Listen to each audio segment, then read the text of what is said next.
What is going on, everybody? Welcome to the Father and Son Gaming News Podcast right here on Active Reload Gaming. My name is Kobe, aka Kobe127. That is Kevin, aka Octane699. Also, welcome to the Twitter audience. We are now having our feed go out to Twitter, so it's very exciting to welcome a whole new slew of people in. So I hope you all catch this and enjoy what you see. As today, we're going to be breaking down DLSS 5, the problems that it has, the developer pushback. We're also going to be talking about Crimson Desert. I'm going to start soon talk about Crimson Desert, Ubisoft layoffs, and a whole lot more. But first off, happy Friday. Dad, how are you doing? Not too bad. There's never, there's never a lack of video game news, that's for sure.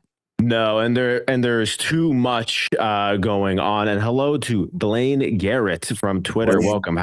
How does this even work? Oh, gross! It uses my name. Yeah, I mean, I don't even know how this Twitter thing works. This is, we're giving it a shot. We're going all in. Just throwing a dart at the board and seeing if it lands. We'll call you BG. It's BG. There you go. Yeah, we'll call you BG if you like that. We don't want to dox anybody. No, well, you gotta watch out. That's only for cherry tomato. Come on now.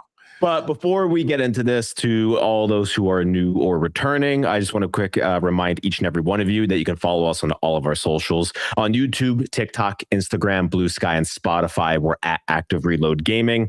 On Twitch or Twitter/X, we're Active Rel. That is with an REL, Active Rel Gaming. In that top left corner, you'll see our Discord QR code. Feel free to scan it with your phone, hop in, and start building the community with us. We would like to talk with each and every one of you. There's a whole bunch of different things happening in there. Recent pickups, gaming news, me posting the DLSS 5 images that I've been using on myself for the thumbnail for today. So I'm in there usually shit posting. So you'll catch us in there. So Dad, you were telling me before we get into this, just for a little banter, that you're doing pilgrimage number 2 this weekend for retro video game hunting, and there might be a pause, not to guarantee anything to the audience, but you might record it and I might edit it and we might just throw it up there to see, what you picked up. Keep it as a little surprise for people. Yeah, actually, for those that follow along, I go out with Nate. He's a viewer on our channel here, and we go out retro video game hunting. But this time, pretty excited. We're going to have Steve from one of my favorite retro stores, Planet Retro, down in Quakertown, Pennsylvania. He's going to go. So we're going to have 3 of us on a pilgrimage to about 8 stores I think we mapped out, still not beating our record of 13 stores in one single day. But it's going to be super excited. We're going to go down in the Philly market. I know you're on the West Coast, so you can't join us, but in the Philly market, we're going to have a good cheesesteak while we do it. So there you hoping go. to pick up some grails. I'm hoping to see about taping some of it. Maybe we can show you guys some of our fun day. And then I don't know if I won't say anything just yet, but for Monday, the podcast topic, are you wanting to do that? If not, we'll talk about something. Why not? We can open up a little bit. So for the audience who is new or returning, within maybe a couple weeks or so, you might not be here for a temporary amount of time, and a small amount of time. And we're going to be doing a deep dive, just talking about cancer. I mean, for those who don't know, it is back and you are going for treatment. Yes. And I want to kind of tie it into how video games is going to help ease the cancer. It keeps me mentally stable with the cancer. And for those of you that cannot tell, it is vocal cord cancer, obviously. We've gotten a lot of comments saying you sound like this. There's this one singer that everyone keeps bringing up, and Tom Waits or something like that. He's like some Irish heavy metal singer. And I'm like, who the hell are you talking about? Am I just that young? Yeah, I don't know it either. And you know what? Again, Kobe and I talk about it on the back end, and we'll talk about this on Monday, but it doesn't bother me. I get a lot of who's Batman, so forth. To me, as long as they're watching the content, as long as they're commenting on the content, I can care less what they say. It really does not bother me. So, but yeah, we're going to go in a deep dive, and I really do think that video games is going to help me through this journey. Yeah. So hopefully we can get you a Pepsi Man stream in before you end up leaving, because Correct. not this Monday, but the following Monday, you're going to be in a whole different setting. So everything's just going to start looking very different. Right. And to be honest with you, the next Monday, no, 2 Mondays. It's 2 Mondays because it's going to be the 30th. That is, I'll be in a new setting, and I'm even hoping that because I have to go live somewhere for 7 weeks. I'm hoping that that the internet's strong enough. If not, I might have to go out and touchy feelio there help me probably get a Starlink to see if I can make sure that I get enough. So it's going to be interesting. And Cherry says, "Stay strong, Octane. You're the GOAT, no cap." Yeah, so it is. Love and I'm support. not worried. I'm not worried. But we'll talk in depth about it and try to help out anybody. And you know what? If it helps out somebody else going through something that I'm going through, then it would be worth the whole hour. If nobody tunes in, then it still helps me get it off my chest. So I'd be good. Yep. So we'll be talking about that on Monday. And I'm going to be talking about Crimson Desert a little bit more later on when we get into the Crimson Desert stories. I have a lot of thoughts and opinions about the game. I am very excited to talk about it, but we do have a lot more important stuff to go. But Horse Tornado says, thanks for sharing. Hang in there and get some good gaming in. And then Bombay says, I'll 100% be there. So thank you for all the love and support. We appreciate each and every one of you as we go through this journey.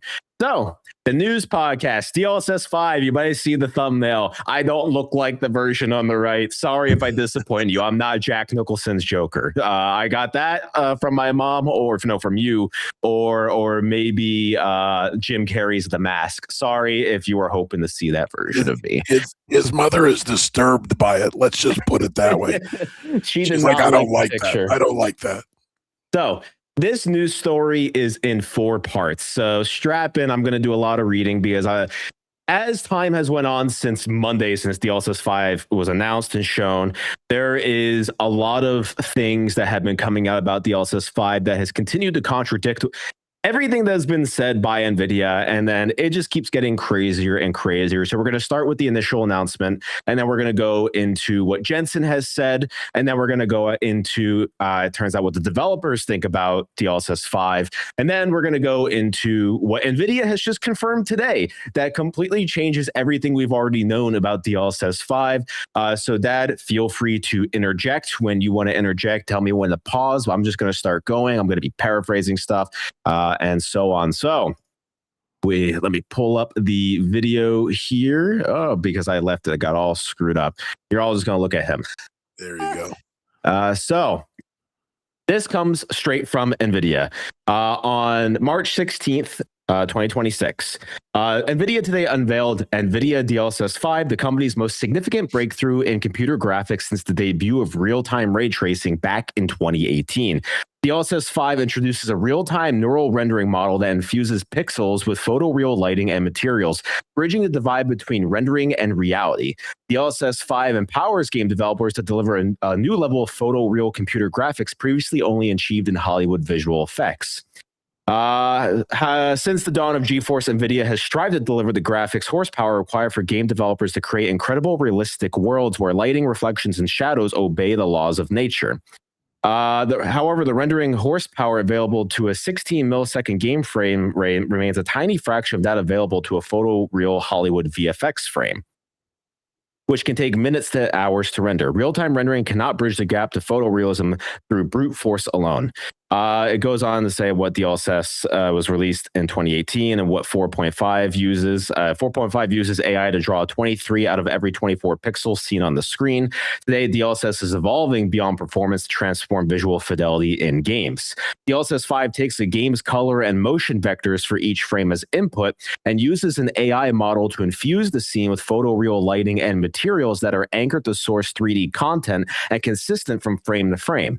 DLSS 5 runs in real time at up to 4K resolution for smooth interactive gameplay. The AI model is trained end-to-end to understand complex scene semantics such as character, hair, fabric, and translucent skin, along with environmental lighting conditions like frontlit, backlit, or overcast, all by analyzing a single frame. DLSS 5 then uses its deep understanding to generate visually precise images that handle complex elements such as subsurface scattering on skin, the delicate sheen of fabric, and light material interactions on hair, all while retaining the structure and semantics of the original scene. DLSS 5 provides game developers with detailed controls for intensity, color grading, and masking, so artists can determine where and how enhancements are applied to maintain each game's unique aesthetic. Integration is seamless using the same NVIDIA Streamline framework used by existing DLSS and NVIDIA Reflex technologies. And you clearly see on the video how this is actually working in real time, how it's doing it. And it is also known that this is currently using two 5090s to even produce this image. One 5090 is to render the video game itself, and another 5090 is there to do the actual computation on these AI models that is running these images. So I'll just stop here. What was your, I'm curious, I have not talked to you at all about DLSS 5. What was your initial reaction to seeing this image that is being overlaid? Also, I see in the chat that Horse Thanos says, guy on the right, kind of cute though. Talking about me, I assume. I appreciate it. And then Bombay says, what if the video now is the DLSS version and the picture we've seen is the real Kobe 127? That is for you to tell. But what was your first take about DLSS 5? Because I have many strong opinions about how this, well, I'm not going to talk about the technology. Let's just talk about the look of it. Because for me, this is so uncanny valley to me. Like, I don't like how weird this looks. You know, I've watched everything on the internet about the DLSS 5, and it's going to be an unpopular opinion on mine. I think it looks better. I'm sorry. I know that I'm going to get, screamed at and everything else, but I like photorealistic. So hang on. Let's just stop. Before people clip this in the internet, whatever, why do you think? I think it's important because to me, this just screams the AI generated images you see on Instagram with perfect lighting. Like all this seems too perfect. So I really want to get to, for your eyes specifically, what is making this image look better to you rather than what the game is doing? Because I'm going to pause here. To me, the Starfield image just looks like a Photoshop. And I see Touchy saying, I actually love the face. It gives grace. And yes, I agree. But to me, it looks fake. Like it looks like it's taking Scarlett Johansson and putting it on the model, and it's completely. Let me go back to Grace because it is completely changing what Grace even looks like, and I don't want that because I'll use this Resident Evil as the example, and I'll explain why. To me, in Resident Evil, I don't think a character like Grace, who is a more timid character, getting thrown into this really horrible situation, is going to be throwing on makeup and trying to look perfect. I want someone who is going to look scared. This to me looks like a Hollywood makeup job, and it doesn't fit the vibe of the game. So please explain, why are you finding this image to be better? See, again, I want to go out there and, you work at Xbox. This isn't your opinion or anything, but I am behind all the devs. If this is a technology that's going to take away from dev jobs, then I'm 100% against it. I'll go back to an 8-bit look to save a dev's job.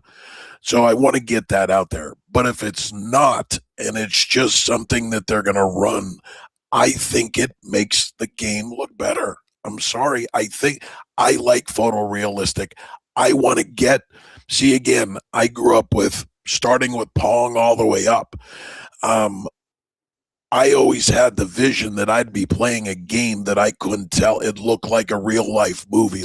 That's where you got to take a step back and say to yourself, where do we want graphics to end? Where is the end of graphics? And to me, it's a simple answer. Graphics have always headed towards you not knowing if Grace is a real video that somebody just took with their iPhone or it's a video game. That's where I think this is heading. Again, I know it's an unpopular opinion, but watch stop on him when it goes by.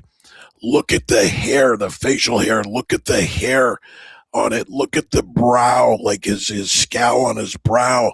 I just think it brings more realistic, photorealistic to the video game.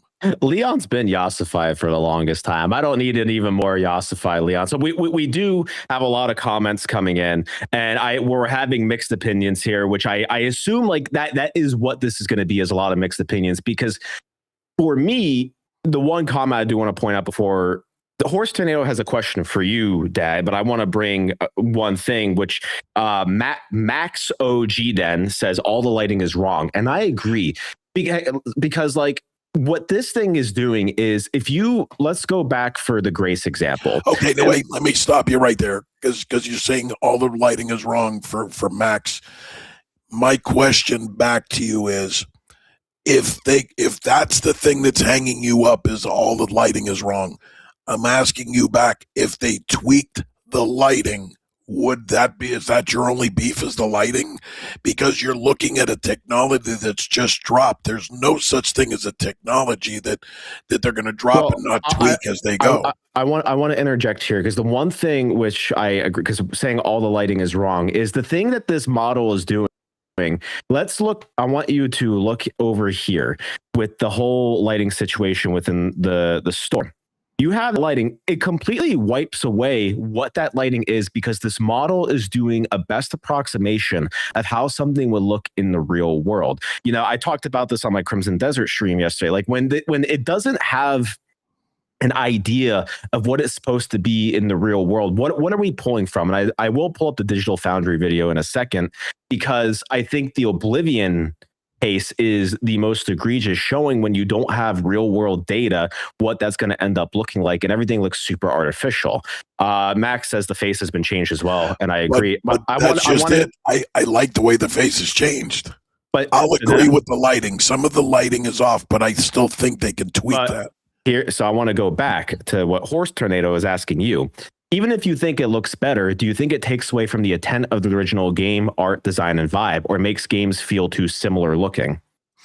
Now, and again, that's impossible to answer, because if it's coming out like this and the artist is making it his art, now going back and taking an old game and doing this to it, yes, I'd agree with you, Horse Tornado. But if you're making a brand new game and they're adjusting for this, then isn't it the artist's rendition at the end of it? So let's get into what the developers think. This comes from Jacqueline Thomas at IGN. NVIDIA revealed DLSS 5 earlier this week, working neural rendering into its AI technology suite for graphics cards. The company claimed that game developers were on board, despite some of the drastic changes it seems to make to the game's aesthetic, especially Resident Evil Requiem. Both Assassin's Creed Shadows and RE Requiem were used to show off the new technology, but it seems like the art teams for Ubisoft and Capcom, respectively, didn't know about it until the trailer debuted, with a developer from the former telling Insider Gaming, "We found out at the same time as the public." Capcom's art team was particularly shocked and worried by Resident Evil's trailer, given the company's anti-AI stance with previous Resident Evil games. The Capcom art team definitely wasn't alone in its reaction and technology. Animator Mike York, who has worked on a wide variety of games, including Death Stranding 2 on the Beach, streamed a reaction to Digital Foundry's preview of DLSS 5. In it, he paused at several moments to point out some of the more radical changes that the neural rendering tech made to the games. For instance, York points out that with DLSS 5 enabled, Grace Ashcroft's eyes point in two different directions, along with extra details like wrinkles in her lips and an ear with a completely different shape. More than that, York contends that rather than just fixing the lighting and some materials like NVIDIA has claimed, the geometry hasn't changed in the computer, York said, so you're playing the game and the geometry isn't being changed. He's right, but he has to be careful in how he phrases it. Geometry isn't being changed, but what's happening is that it's getting painted over, sort of. Every single frame is being painted over. It's actually not showing the real geometry anymore.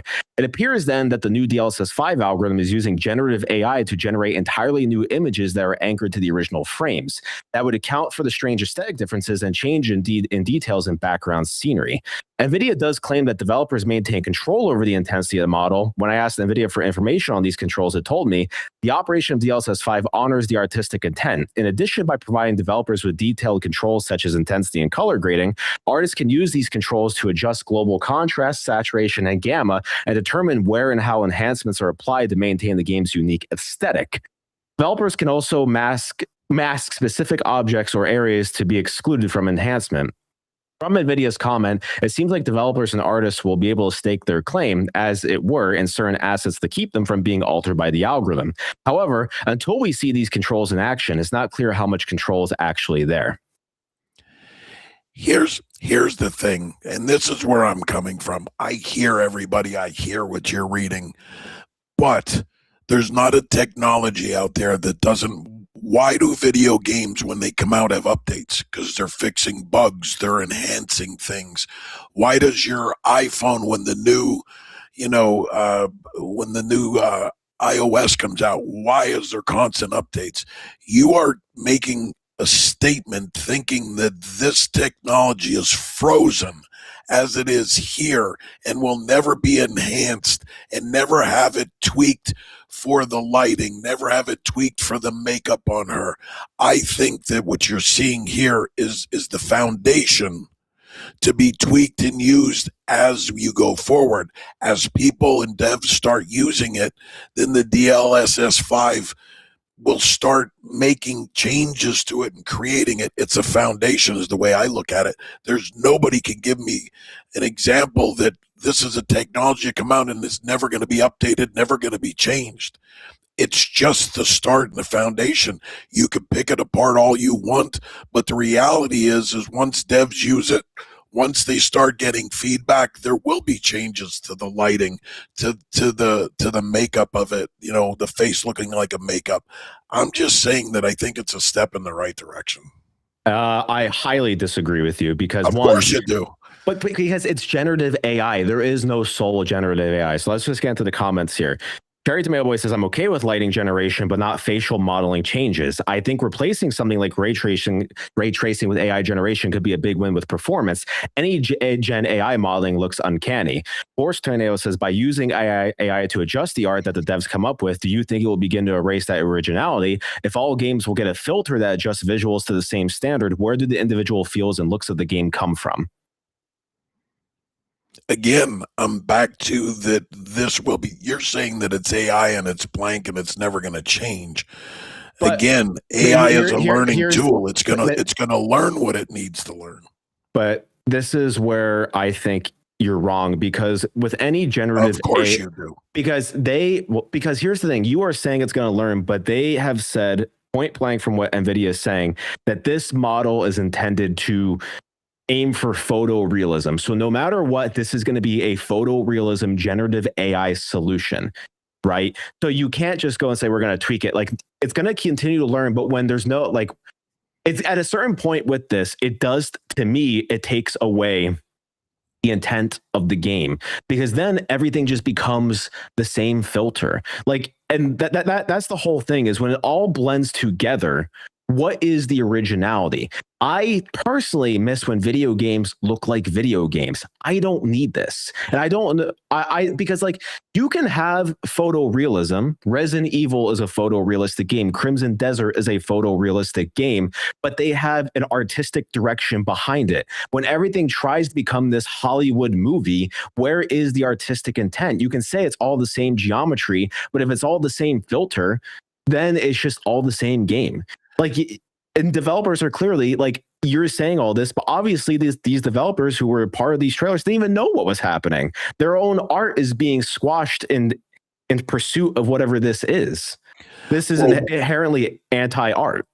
Well, one, they definitely said that this is a function that you'll be able to turn on and turn off. So you as the individual, and I'm all about choices. This goes back, how many podcasts do I think everything should have a difficulty slider, and my choice? So again, you can turn it on and turn it off, but the reality is you're making a statement that every video game is going to look like a Hollywood production, which I have to respectfully disagree, because again, indie companies aren't going to see any value in this. Looking at different types, it all depends on the art style of the game that's going to actually come out. My thing, yeah. So my thing is, NVIDIA has specifically talked about the photorealism. Yes, indie developers might not put DLSS. DLSS is usually for the bigger budget titles. That's where they put it. But like, the thing is, this model is aimed for a very specific thing. We have a lot of comments here. So Horse Tornado says AI will be learning based on the results it gets from devs' art. If that grows, it will likely be taking from its bank of game art. Wouldn't this homogenize the art? AI inherently cannot create.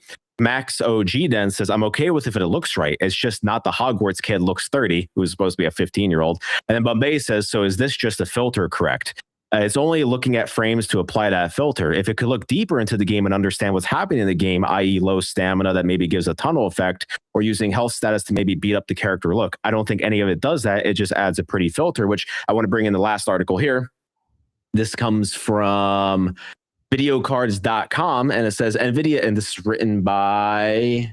it doesn't say here. NVIDIA's DLSS follow-up answers raise questions about earlier messaging. NVIDIA's Jacob Freeman responds to a query about DLSS 5 technology posed by YouTuber Daniel Owen. In terms of how the tech actually functions, it answers one of the most important questions, and it's not the answer gamers expected. NVIDIA has now confirmed that DLSS 5 takes a 2D rendered frame plus motion vectors as input. That clarification came in follow-up answers to questions about how this new tech actually works. The answer is direct, and it does not fully match the earlier impression created by NVIDIA's own marketing language around geometry, materials, and scene understanding. DLSS 5 does not appear to read 3D geometry, depth, or artist-authored material data directly from the game engine. When asked whether the model is effectively taking a single 2D frame with motion vectors to create the output, the answer was yes. DLSS 5 takes a 2D frame plus motion vectors as input. NVIDIA also said the model understands scene semantics such as hair, fabric, skin, and lighting conditions, all by analyzing a single frame. So, at the end of the day, so it says this may explain why some preview images raise concern. In one example, a character appears to gain hair detail in an area where it was not visible before.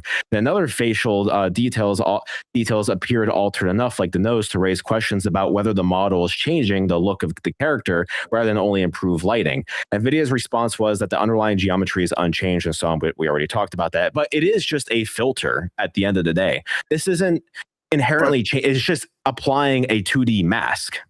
But see, I agree with what Touchy Feely's saying here, and that's exactly what I'm trying to get across.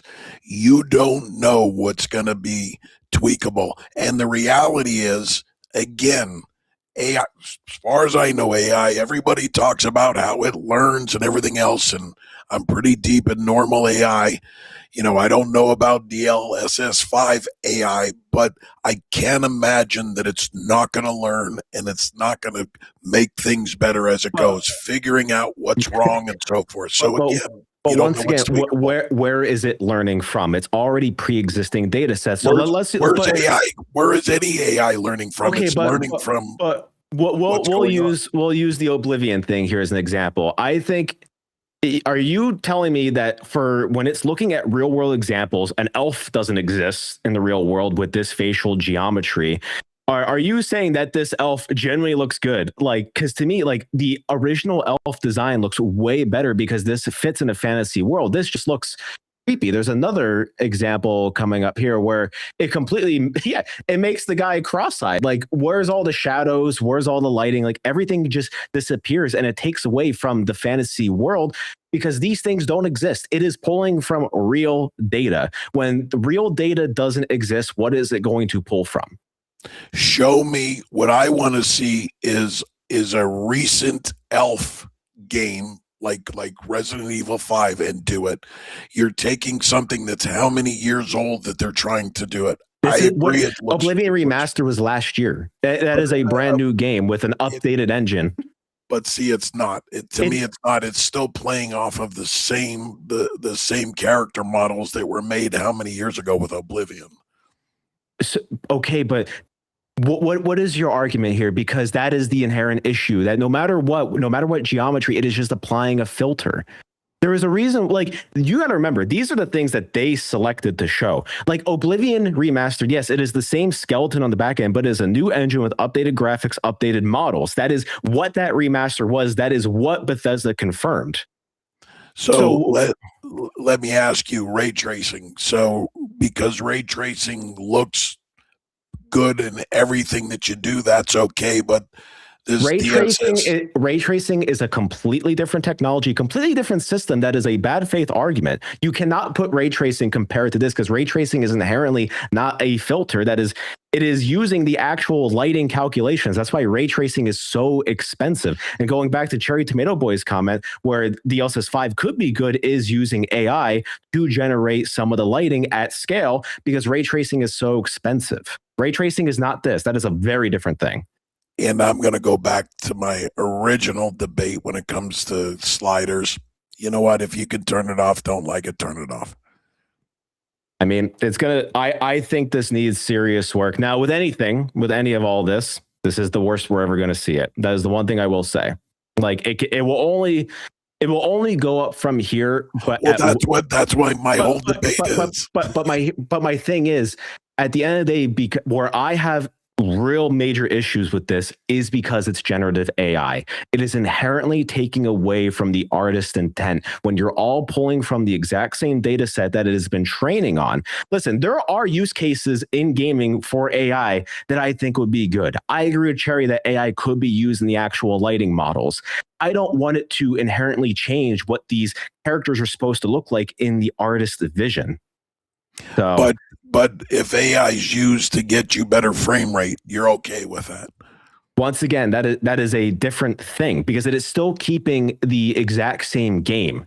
Like, nothing has with the AI frame rate that is inherently a different technology. It is not replacing the art. Where is, let me ask you this, be honest and don't bad faith this. Where is AI frame generation replacing the art like this? Where is it inherently changing the game? All it does is knock down the resolution and upscale it. That is not inherently changing the base game. See, to me, when you look at an artist, and the artist is now going to say, this was my rendition or my rendering of it before DSSL at DSSL5. And now with it, don't you think the artist is going to change his original art to make sure that after the DSSL, that it's going to be, it's my dyslexia too, man. Come on. It's, you don't think that he's gonna change the way that he does his art to make sure that it's still his end art vision?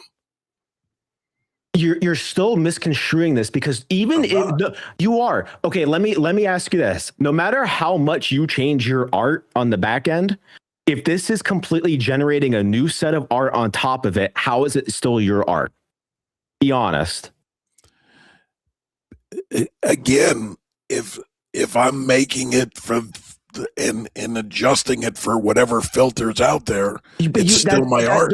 But that's the thing. You can't adjust for whatever filter, because a filter is a filter. It is still generating a whole new image on top of the pre-existing image. You can't adjust for something that is going to generate something brand new. You can never do that. That is just not how it works. I still think that it's going to be tweakable. I mean, only time will tell. That's the thing, is we'll have to wait and see. I think there are a lot of good things that can come out of this. I'm not saying that, but when it is completely making a new image and disregarding what the characters even look like, that is where I have issue. Horse Tornado has a question. How do you see this affecting the gaming industry down the line? If devs don't feel respected and credited to their work, will companies want to employ devs or rely more and more on AI from their art? Well, that's happening whether we want it or not. Yeah. Again, Kobe works at Xbox. He sees this going on every day. It's AI is going to replace a ton of jobs, in the video game industry and outside the video game industry. If you're asking me if that's fair, no, it's not fair. Again, to me, AI was intended to enhance somebody's job, not replace it. Yeah. So, but there's a tidal wave coming over of AI replacement that nobody's going to be able to stop at this point. And finally, before we move on to the next news story, Bombay says, so if it's all generative, could every single player have a different result? It's like, well, of course you could turn it off. Turn it off if you don't like it. Go see what the original dev wanted it to look like. They're not forcing it down your throat. To me, and I know I'm looking for analogies, it's like the start engine, stop engine button in your car. If you don't mind when you stop at a stoplight and your engine shuts down and you have to start it back up, if you don't like it, you turn it off. Some people love it, some people hate it. But your option to turn it off. Nobody is shoving this down your throat. Nobody is saying you have to use it. That's the thing. We don't know what the implementation is going to look like, because as of right now, like if we look at Crimson Desert, like DLSS is just a blanket thing. Like we have to see what it's going to look like. Touchy says Kobe is really anti AI, face blue, wide eyes. I don't think the emoji popped through. So I'm not, listen, it's not that I'm entirely anti-AI. Like the whole AI conversation we had on the podcast a few weeks ago, I think there's areas where AI is very beneficial. I do. But when it comes to stuff like this is where I start to draw the line, and I have real issues with it. Bombay says, so no, if it's on, would it generate something new for every single person? So I could have 4 eyebrow wrinkles versus you maybe getting 3. I mean, that's the thing of generative AI. We don't know. Like, we literally do not know what it's going to generate. Like, it could theoretically be very different for you than it is for me, because it's all just best approximations. Like, no matter what, if you are inherently relying on a generative model, like, I don't know. There's so much to be seen with this that I don't see a way that it's not a sloppy solution. I think it's a foundation that they're going to build on. I mean, only time will tell, and I hope that NVIDIA at least takes feedback. That's my hope with all of this. So now I'm leaving. All right. Next news story from PC Gamer. Ubisoft lays off 105 people. Red Storm, the studio that co-founded 30 years ago by Tom Clancy, converts it to a support role. This comes from Andy Chalk. Ubisoft has ended game development at the famed Red Storm studio as part of its global cost-cutting efforts, a move that will see 105 employees put out of work. Red Storm itself will remain open. A VGC report says it will operate going forward as an IT and Snowdrop engine support studio. Red Storm was founded in 1996 by Tom Clancy. Yes, the real Tom Clancy. Doug Littlejohns, and software company Virtuous Corporation, following the release of the sub-sim Tom Clancy's SSN in 1996. It just goes on about the history of Red Storm. This really sucks. This one hits me. Yeah. And I'll tell a story real quick. When Kobe was in 7th grade and I approached him what he wants to do, and he wanted to work in the video game industry. He wanted to work for Xbox. I had wrote letters to a lot of the video games in the back, and one of them was Red Storm that responded, and we were able to go down. When he was in 7th grade, we took him down to Red Storm, and he sat with a dev for quite some time. And then the other one happened to be in North Carolina as well, which was Epic, that we've been back to a couple times. But this one hits hard because this was one of the first studios that when Kobe was in 7th grade that we actually took him to, and he got to sit down with him. So I'm not a Tom Clancy fan. I don't like the Tom Clancy games, but this one just hurt when I read it, just because of what they did, to help my son in his future of getting to Xbox. Yeah, I mean, once again, all these layoffs continue to suck with the industry. The industry continues to go through a very pain point, and I hope we start to see healing. I feel for all 105 developers who have lost their jobs. So I hope that, they're able to land on their feet. I hope they're able to find some new work. But this really sucks because, we talked about how Ubisoft is going through a huge restructuring, and to see a studio that's been so foundational to Ubisoft as a whole is really devastating to see. Cherry Tomato Boy says Ghost Recon 2 is an all-timer. I started with Advanced Warfighter, which is what I have playing here. This is actually, I remember when we went down there, we actually saw Advanced Warfighter 2 early, which was really cool. They were showing us actually making shoulder pieces, and they actually let me go in and add a little bit of a detail to the shoulder piece for Advanced Warfighter 2. I don't think I'm ever I was never gonna get credited, but it was fun to have a little dirt mark on there or whatever, just whatever kind of scribble that I did. But yeah, Ghost Recon's great. I love them, and it's just so sad to see. The way that they said it is your little mark was part of a final rendering on it. Yeah. So This one really hurts, but I agree with Cherry. Ghost Recon 2 was an all-timer, and the Ghost Recon series has been in a rough patch. I really liked Wildlands, and then the one that was after that was Breakpoint. And I think Breakpoint kind of hit a little bit of a dull point in the series as Ghost Recon went to the Ubisoft formula of checklists, and that just wasn't Ghost Recon to me. So I hope to see the Ghost Recon franchise come back at some point in time. No, I agree. But this one really hit home. I was really sad about it. I'm sad about any developer. And again, after all of the, debate we just had, I do not want to see any developers lose any job. I think it sucks that, big companies are doing this to the devs, because at the end of the day, it's the devs that have the vision. It's the devs that have the talent, to make the games that we play every day. So, yeah. I agree. But before we move on to the rest of the news stories, I'd like to take a quick word from our website, activereloadgaming.com. Let's take a bet. Is the .com going to land? We'll see. We'll see. Got games you don't play anymore? Turn that collection into cash at activereloadgaming.com. It's fast, it's easy, and you get paid quick. Or if you are looking to buy, check us out on eBay or scroll through our games by console. Find us at activereloadgaming.com. Hey, we hit. But so Crimson Desert says it will work to make improvements quickly as sales hit 2 million copies in just a day. This is from Wesley Yimpool at IGN. Crimson Desert has hit 2 million copies sold just a day after launch, although it has suffered a mixed response from critics and players. Pearl Abyss, hotly anticipated open world action game, launched across PC, PS5, and Series X and S yesterday, March 19th. And today, the Korean company announced that 2 million copies have been sold worldwide. We are incredibly humbled to share that Crimson Desert has sold through 2 million copies worldwide, reads Pearl Abyss's statement. Thank you so much to our fans, community, and everyone who has joined us in Piewell. We will listen closely to the wide range of feedback shared by the community and work to make improvements quickly, doing our utmost to make the journey ahead even more enjoyable for our players. IGN reported that Crimson Desert launched big on Steam with nearly 250,000 concurrent players and so on. I streamed Crimson Desert for over 3 hours yesterday. I'm going to be streaming Crimson Desert even more tomorrow, starting around 12:45 p.m. Pacific. So you didn't get a chance to play Crimson Desert yesterday, but I'm really happy. On new IP selling 2 million in one day, that is insane numbers, and really good props to Pearl Abyss for getting this game out there and succeeding like that. These are the type of numbers that we need new IPs to do.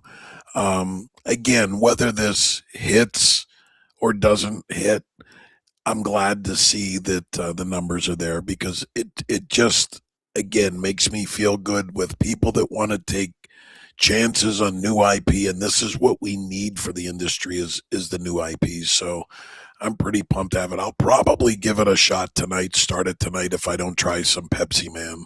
Yeah.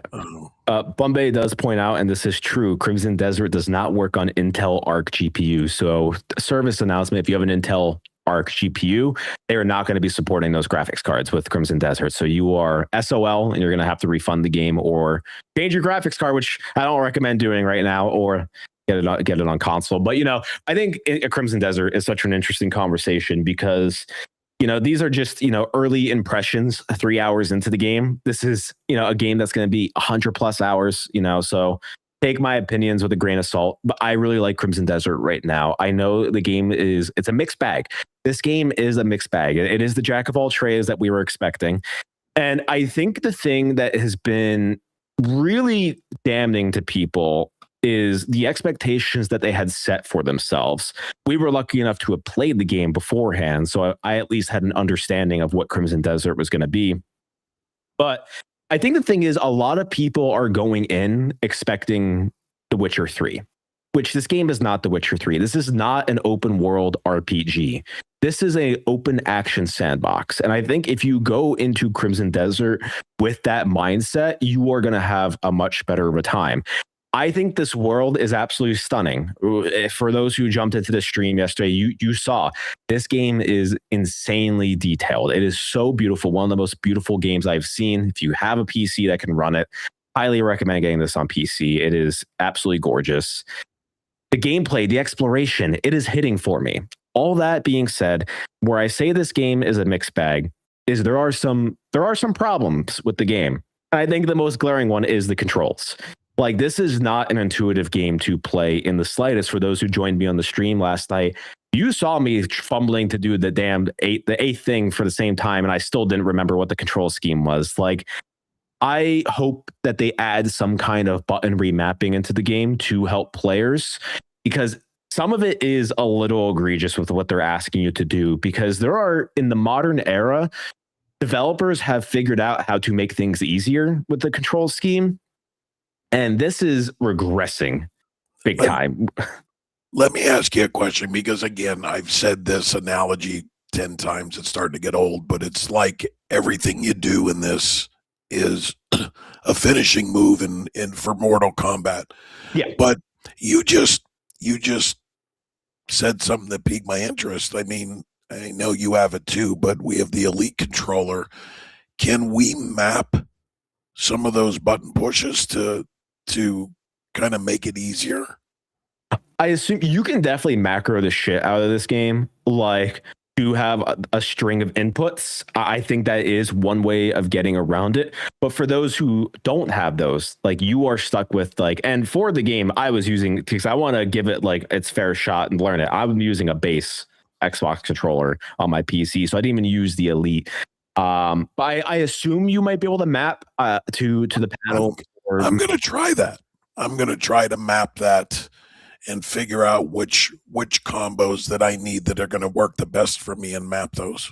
But the one thing I want to end on with Crimson Desert, which is the funny thing, is I think no matter what opinion someone gives on the game with the criticism, I think everything has been right in some regard. Like, people who are saying the story's not engaging, yeah, like, this game doesn't have a story hook yet. And I'm hoping it gets a little bit better, but right now it is very slow. Like, it is a very slow start. It's just doing menial, like, side quests. Like, to me, like I said on the live stream, this was an MMO. This game was an MMO, and it got placed into a single player game. So I think players of MMO style games are going to adore this. Like, if you have played Where Winds Meet, for example, one of the newer ones that came out, like, I think you are going to really heavily mess with this game, because there is so much DNA that crosses between. And there's even DNA to Tears of the Kingdom. There is DNA to Witcher. There's DNA to Grand Theft Auto and Red Dead Redemption. Like, there is so much that has gone to this game. They wear the inspirations on their sleeve. And if the game hits for you, by all means, have at it. Like, this game is hitting for me, and I really like the design decisions that they have gone through to make this game. But this is not an everybody game. And if you were buying this game because of the trailers, I caution you to watch even more, because the trailers are showing stuff that happens probably 20 to 50 hours later into the game. Like, you are going to need to give this game its time. It is an intricately designed game. And if you want instant gratification, this game is not going to be for you. And if I'm sorry, I thought you were done. I was just going to say, also, if you're going in expecting an in-depth RPG, this is not an RPG at all. And one more thing I'll say, if you are a gamer who played Assassin's Creed Valhalla but said, this is too much content for me, this game will not be for you, because it is all those things in one package. Like, it for a $70 game, you are getting your value. Absolutely. You are getting an incredibly gorgeous game, something that is made with a lot of passion, and I think is extremely fun to play. But there's a lot of caveats to say this is not going to be for everyone. I'm intrigued to see, because I was, again, when we played this, it was in a certain section of the game that looked medieval, looked Witcher-esque, looked Lord of the Rings-esque. But I'm still intrigued how they're going to crowbar in mechs. Yeah. I mean, like, that's the interesting thing. Like, where I'm at in the game right now is still that heavy fantasy vibe. Like, I want to know when it goes over to steampunk. Like, where in the world is it? I am so enthralled by the world design philosophy of it, because I'm a world design freak. I love building D&D worlds. So it's like, I want to know what the logic of this world is, because I still don't understand the logic of this world. Because you have these fantasy things, then up in the sky, you have Tears of the Kingdom Sky Islands, which has all this futuristic tech. Then you go back down and, like, it's just people on horse and, like, wagon, like Red Dead Redemption 2. But then you see train tracks. So it's like, there's so much different things happening here, and I can't wait to really understand what this world design and logic truly is. So I'm excited. Like I said, I'm going to try to start it tonight. Yeah. Last article for today. This one was actually submitted by my mother. So thanks, Mom. Got to shout her out. Yeah, this comes from USA Today and is written by Julia Gomez. And this is going to hurt for those who grew up in the 2000s. So you're about to feel old like me. GameStop wants to give you money for these 3 retro consoles as they have deemed 3 consoles retro. Do you have a Wii U collecting dust in your closet? Well, you might be able to get some extra credit for it. These consoles are truly retro, and not only do they rely on those red, yellow, and white component cables to be hooked up to a TV, they also lack the capability to play Fortnite, according to a statement from GameStop on X. On Monday, March 16th, GameStop declared that the Nintendo Wii U, Xbox 360, and Sony PlayStation 3 are officially retro consoles. I want that to sink in. We're gonna pause, let that sink in right now, because that is the most ridiculous statement I have heard. Because I feel like just yesterday I was playing on the 360. Like, is it really that old now? Like, is it really retro? Like, I think that's an interesting conversation. What is deemed retro? Like, what is the threshold for when a console and a game becomes a retro game? 20 years. Has the 360 been 20 years? I get it has. Yeah. Oh my God. But 20 years is what they deem retro. Has the Wii U been 30 years? 20 years, I mean? Sure. Let me see. The Wii U release date was 2012. That was bordering on the Xbox One generation, end of 360, beginning of Xbox One, PS4.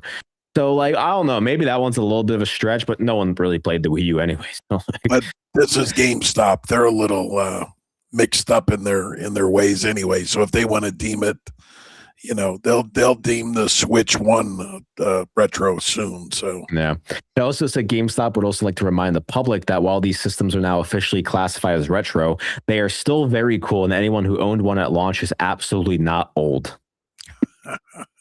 So, well, that's where I really feel old, because since the NES, I've had just about every console at launch date. So yeah, you know. Again, Kobe grew up with it. It was in his blood. There was no getting away from it. Yeah. So, I mean, at this point, let me ask you as a fun question. Is there any holy grails on the 360, PS3, or Wii U? You know, you're in your retro game hunting era. Is there any holy grails that you're looking for on these consoles?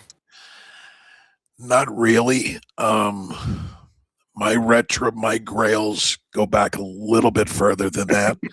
If I pick anything up in the 360, it's just because you sold it on me, or it's something that I just want to play again.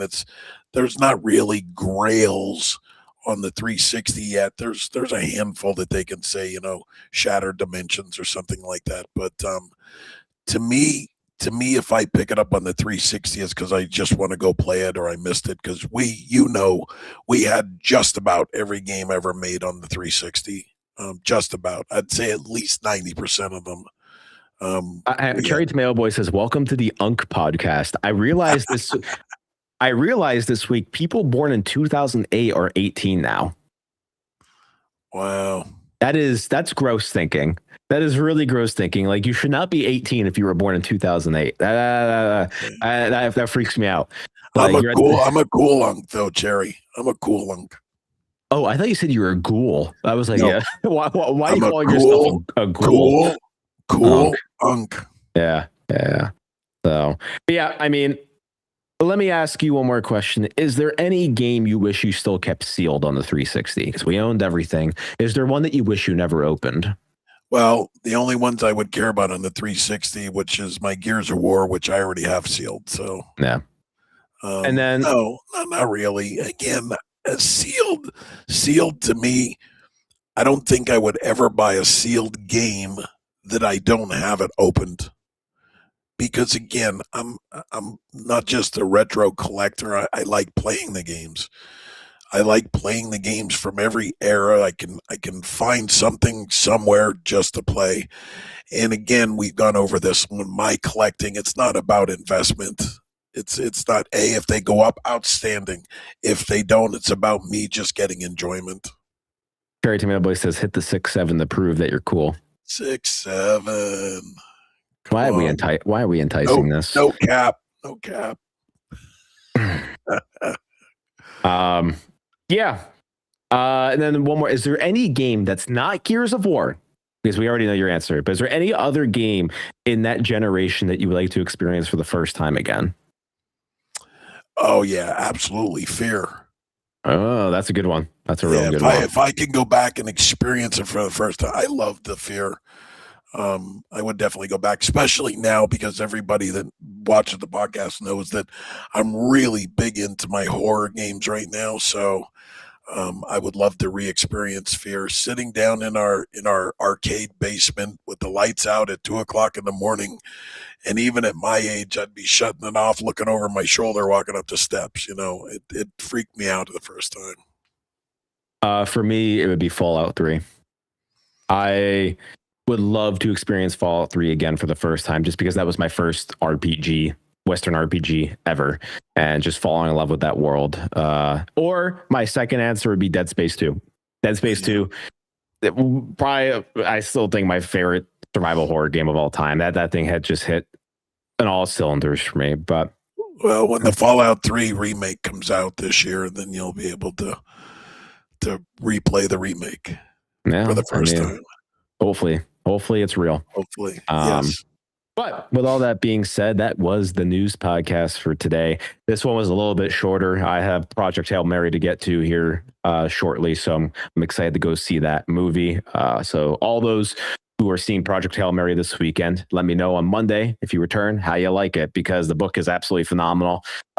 Listen, one of these days, maybe when he's gone, I'm going to take over and do a movie podcast and just start gushing about movies. It'll throw off our algorithms. You can't do that. Yeah, but I need somewhere to talk about Dune Part 3, man. That trailer hit me so hard, man. That thing means something to me. So any Dune fans in the chat, join the Discord, talk to me about Dune Part 3, because I was going feral over that trailer. But also, Cherry Tomato Boy says same in Fallout 3, out of the vault for the first time and seeing the open world change my brain chemistry. Yeah, nothing beats opening the vault for the first time. All that being said, we are the Father and Son Gaming News Podcast, gaming podcast stream. We're Active Reload Gaming. So hop on over. You can follow us on all of our socials right here as one more reminder to YouTube, TikTok, Instagram, Blue Sky, Spotify. We're at Active Reload Gaming. Twitch or Twitter/X. We're Active Rel. That's with an REL, Active Rel Gaming. And once again, welcome to the Twitter audience that had joined us today. We are very appreciative. I saw that 28 of you have been watching on our Twitter feed. So really appreciate you stopping by to hear my dad and I debate. It happens every now and then. Just remember, I'm right. Never. I let him think that he's right. Yeah. Tomorrow, Saturday, around 12:45 p.m. Pacific. Got to do math here. 3:45 p.m. Eastern time. I will be returning to Pywell to continue my Crimson Desert live streaming series. Along with that, we might get a Pepsi Man stream from him. And then on top of all that, look out, there might be another marathon stream at some point this weekend, because the new map that is actually on the marathon ship has released. It has Destiny raid-like mechanics, so I will be hopping back in the marathon because I do enjoy that extraction shooter. Come at me. I really like it. So keep out. We're going to have a lot of content throughout the week as we're going to be playing games and so on. There's going to be a couple reviews coming out within the next week or so as well. We got some really cool games to talk about. And then we will see you on Monday at 7 p.m. Eastern, 4 p.m. Pacific to talk about the unfortunate thing that is cancer and why it sucks, but how gaming is going to help. And hopefully to all those who may be affected by cancer or know people, maybe this can help you in some way. We just want to get the word out there because it sucks and a lot of people deal with it. So all that being said, we appreciate each and every one of you for dropping by. This has been the Father and Son Gaming News Podcast. We're a bi-weekly news podcast, so stay tuned. Maybe we'll start making this weekly. Who knows? We got to decide that. But either ways, have a great weekend, and we will catch you all next time.